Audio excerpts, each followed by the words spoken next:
নমস্কার বন্ধুরা, আরও একটা নতুন রেসিপির ভিডিওতে আপনাদের সবাইকে স্বাগত। আজকে নিশ্চয়ই দেখেই বুঝতে পেরেছেন আজকে বানাবো মেথি শাক। এটা ভীষণ উপকারী শাক আর খেতেও কিন্তু বেশ ভালো হয়। তো আমি 500 গ্রাম মেথি শাক নিয়ে এসেছি আর সেটাকে ভালো করে ধুয়ে নিয়ে এখন বেছে নিচ্ছি। তো শুধুমাত্র যে নরম অংশগুলো সেগুলোই নেব আর মোটা শক্ত ডালগুলো ফেলে দেব আর তারপরে মিহি করে কুচিয়ে নিচ্ছি। আর কুচিয়ে নেওয়ার পরে শাক কখনো ধুতে নেই, তাই জন্য আগেই ভালো করে ধুয়ে নিয়েছি। পরে আর শাকটা কিন্তু ধোয়া যাবে না। আমি 500 গ্রাম শাক নিয়েছি আর দুটো মাঝারি সাইজের আলু চৌকো করে কেটে নিয়েছি আর একটা মিডিয়াম বেগুন সেটাও কেটে নিয়েছি। এখন প্যানে দিয়ে দিচ্ছি 3 টেবিল চামচ মতো সর্ষের তেল। সেখানে দুটো শুকনো লঙ্কা ভালোভাবে ভেজে নিয়ে তুলে নেব। আর মেথি শাক কিন্তু শরীরের জন্য ভীষণ উপকারী, তো অবশ্যই ভাতের পাতে মাঝে মাঝে রাখার চেষ্টা করবেন। এটা কোলেস্টেরল কম করে আর সুগারও অনেকটাই নিয়ন্ত্রণ করে, ওজনও কমায়। তো সেজন্যে এটা কিন্তু খাওয়া খুব জরুরি। আর আমি এখন তেলের মধ্যে দিয়ে দিয়েছি 8-10 কোয়া রসুন কুচি আর দুটো কাঁচা লঙ্কা কুচি। ঝাল খেতে না চাইলে কাঁচা লঙ্কাটা আপনারা বাদ দিতে পারবেন। এখন আলুর কুচিগুলো দিয়ে দিয়েছি আর এর সাথে দিয়ে দেবো আমি লবণ আর হলুদ দিয়ে আলুটা একটু মিডিয়াম হিটে একটু ভেজে নেব।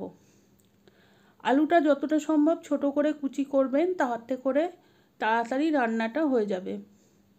আলুটা মোটামুটি মিডিয়াম হিটে আমি 5 মিনিট মতো ভেজে নেব, যাতে করে আলুটা আধ ভাজা মতো হয়ে যাবে। মানে একদম সম্পূর্ণ ভাজা হবে না, অর্ধেক ভাজা পর্যন্ত হয়ে যাবে। আর দেখুন এই মুহূর্তে আলুটা অর্ধেক ভাজা হয়ে গেছে। এর মধ্যে আমি দিয়ে দেবো বেগুন।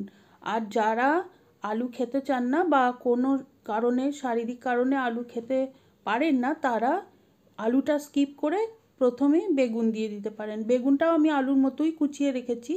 আর মেথি শাক যেহেতু স্বাদে একটু তিতকুটে হয়, সেই জন্য এই আলু বেগুন এইসব দিলে শাকটা তিতকুটে ভাগটা একটু কমে যায়, খেতে ভালো লাগে, সেই কারণেই আলু বেগুনটা দেওয়া। তো বেগুন দিয়ে আমি আবার একটু নেড়ে নেব।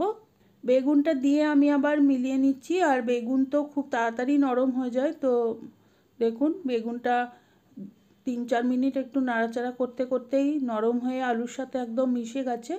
এখন আমি দিয়ে দেবো আগে থেকেই কুচি করে রাখা শাকটা। আর সবুজ শাকসবজি খুব বেশি হিটে রান্না করাটা উচিত না, তাতে করে গুণাগুণ কিছুটা কমে যায়। সেই জন্যেই আমি আগে আলু আর বেগুনটা একটুখানি নেড়ে রান্না করে রেখেছি, যাতে করে শাকটা দিয়ে আর বেশি রান্না করতে না হয়। শাকটা রান্না হয়ে যাবে আর তার সাথে সাথে আলু বেগুনটাও সেদ্ধ হয়ে যাবে। তো শাক দিয়ে আমি বেশিক্ষণ রান্না করব না, নেড়ে চেড়ে মিশিয়ে নিয়েছি। আর মোটামুটি 4-5 মিনিট একটুখানি মিডিয়াম টু লো হিটে রান্না করলেই শাকটা কিন্তু সেদ্ধ হয়ে যাবে। তো দেখুন শাকটা একদম নরম হয়ে গেছে। আর আলুটা দেখে নেব আমি সেদ্ধ হয়েছে কিনা। এই আলুটাও সেদ্ধ হয়ে গেছে। তো রান্না তাহলে আমাদের শেষ। এখন একটু আঁচটা বাড়িয়ে দিয়ে জলটা মেরে নেব। আমি একটু আলাদা করে জল দিইনি, শাকের যে জল সেটাই ছিল, তো সেটাকেই আমি একদম কমিয়ে নেব। আর আলু 2-4টে একটু ভেঙে ভেঙে দিলাম, তাতে করে খুব তাড়াতাড়ি এটা একটু মাখা মাখা হয়ে যাবে। আর একদম শেষ পর্যায়ে আমি লবণটা চেক করে নেব আর দিয়ে দেব একটুখানি চিনি। যারা চিনি পছন্দ করেন না তারা চিনিটা স্কিপ করতে পারেন।